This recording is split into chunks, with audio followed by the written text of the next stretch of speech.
anything that God does in our life, all we have to do is go on our phones and find somebody who is than us.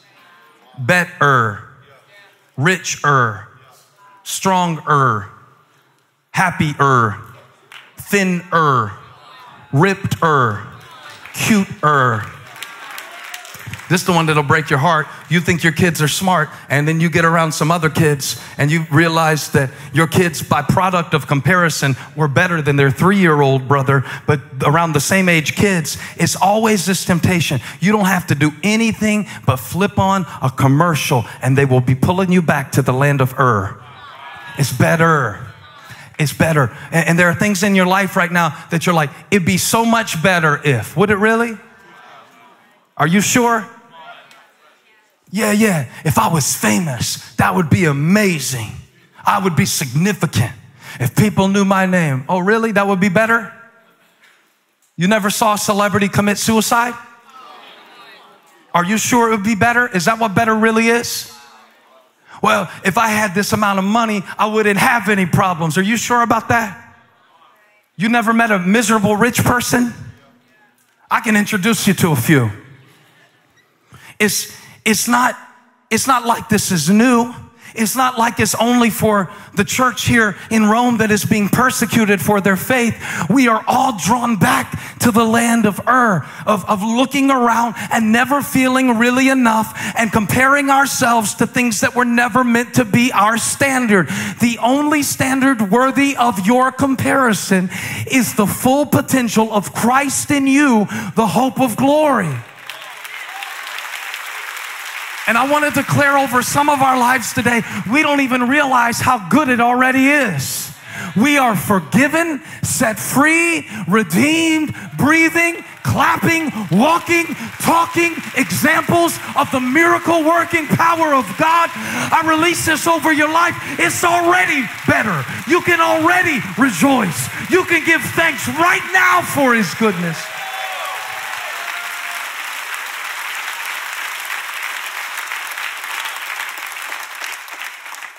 Criton, better, better, better, better. Don't let the quest for better in your life make you miss the grace of God that is already present. I'm preaching to every Enneagram 1 right now. It could always be better, but it already is. Look what I deserved, and look what He did. He did not treat me as my sins deserve. It's already better. I'm going to walk around saying that all week. It's already better. It's already, I'm going to declare it by faith on things that I'm waiting for God to do. It's already better. It's already better. It's already better. It's already better. Because once you give up the hope that it can never be better, the only option is to go back. And yet I'm so interested in how this writer constructs his argument. Better. Better. He starts the whole book of Hebrews talking about Jesus Christ in His glory. And he doesn't give an introduction. He just gets right to business.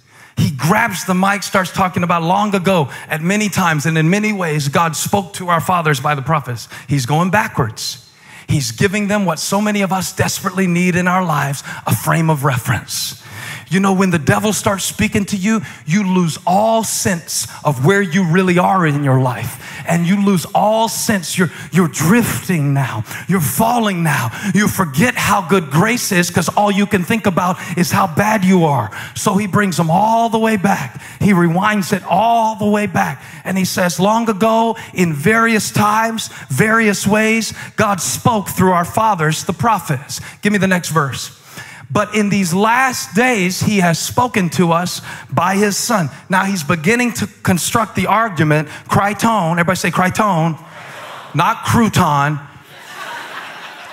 but I'm gonna help you remember it. Criton, better. He's going to introduce that word for the first of 13 times in this epistle, letter, declaration, that he said, I'm convinced of better. better things concerning you.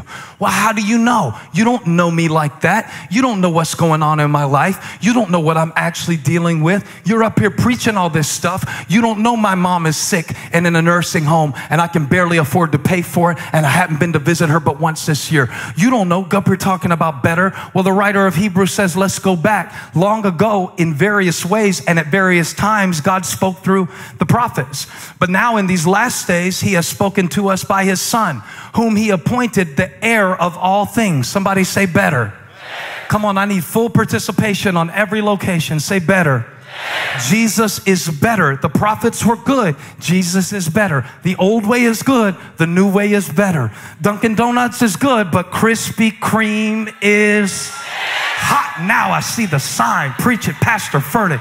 In these last days, he has spoken by his Son, whom he appointed. It's a better operating system because he is the heir of all things, through whom he also created the world. He is the radiance of the glory of God. It doesn't get any better. And the exact imprint of his nature. It is perfection in flesh. And he upholds the universe by the word of his power. Somebody shout better. Verse 4, and I'll leave you alone, says this: having become as much superior to angels as the name he has inherited is more excellent than theirs. Now, what surprised me about that verse was not that he chose to say that Jesus is better than the angels. Of course, the Creator is better than his creation.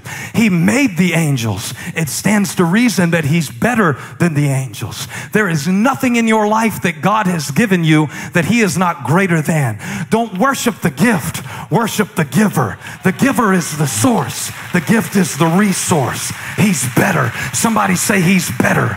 That's the Greek word he translates. He says, having become as much, verse 4, superior, kriton, better. It's the same word. Better covenant, better word, better promise, better ministry, better, better, better. Jesus is better than the angels, and I'm not surprised whatever you put in the next blank, Jesus is greater than. He's better than popularity. He's better than man's praise. He's better than a high you can get from some people. He's better than what you can put in your body and feel good for 5 hours. He's better, better, better. That's not what surprised me. What surprised me is when it said in verse 4, part A, having become.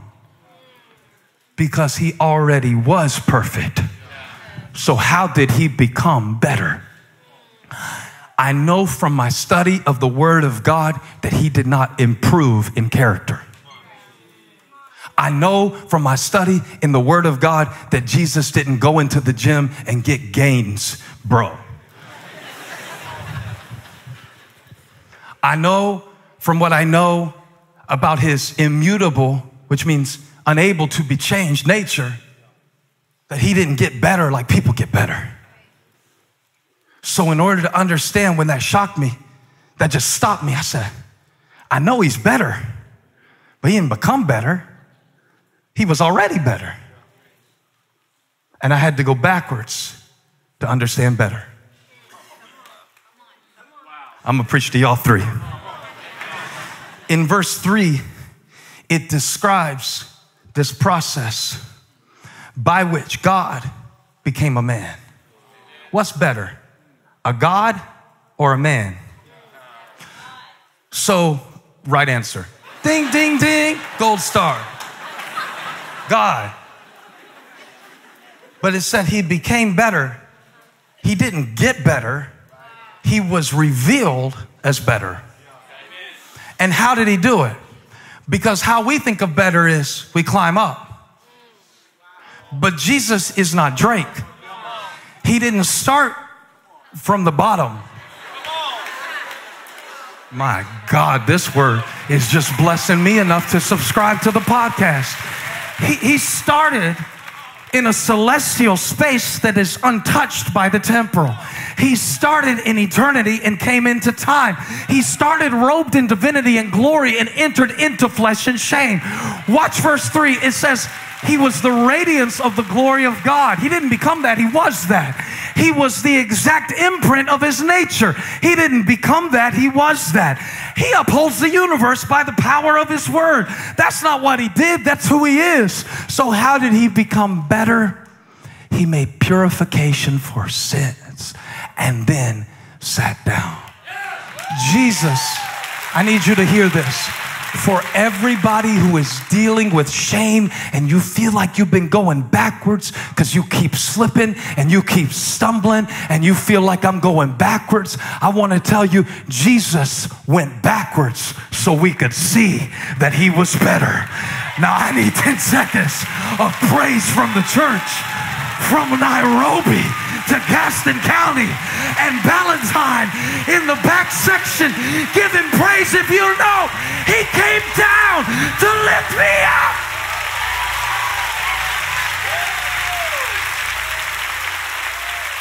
And so if you've been going down lately, if you haven't been feeling it lately, if some things have been subtracted lately, I wanted to declare you're getting better backwards. God's going to do it in you. He is preparing you. Stand up and let me pray for the people. God says sometimes you got to get better backwards. Sometimes you got to switch the grip and understand that it's his grace and mercy, not your effort and your ability to walk in perfect faith. I'm getting better backwards. I'm getting better through the power of the things that I endure, and I refuse to go back. I refuse to go back when what I have is better. Make that declaration. Say, what I have is better. D.L. Moody, the great evangelist, was talking one time to a critic. The man didn't like his preaching because he made too many grammatical errors. And the man knew better English than D.L. Moody. But just because you know better English doesn't make you a better preacher.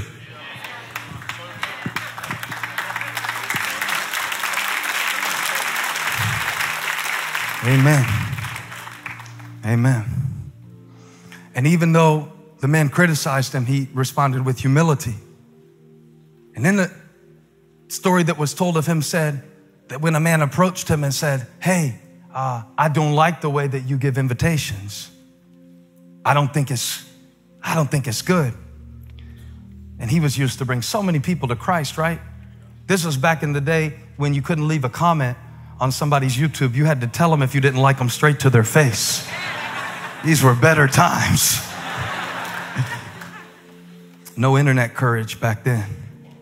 He said, I don't like the way you do it. And D.L. Moody said, neither do I. I'm trying to find a better way. Then he asked the man, he said, how do you do it? And the man said, I don't have a way. D.L. Moody said, I like mine better then. I like mine better.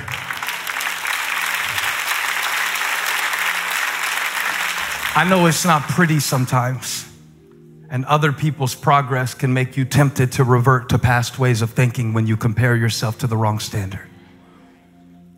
But in the presence of God, in the presence of Jesus, who is greater than all things, and the eternal Christ whose word has spoken not only from eternity but from time, from him who knew no sin, who became sin, that we might become the righteousness of God. He says, don't get discouraged in your life. Don't get discouraged by your marriage. Don't get discouraged by another person's marriage. Bad grammar, good theology. I feel you, D.L. Moody. He said, don't get discouraged by what you don't have that they do have. But instead, I want you to declare over your life today that relative to my purpose, there is not a better person to be on the earth, in position, on assignment, humbled before the presence of God. You know what makes you better for the job than anybody else? The fact that you know that you can't do it on your own. That's what makes you better in this world of improving. in this world of approving. And it could always be Don't miss what is on the way to a place called God's name is not the great I. He's the great I am. Hey, thank you for watching. Make sure you subscribe to this channel so you don't miss a single video or live stream, and share this video with a friend. And don't forget, you can join me live every Sunday. Thanks again for watching.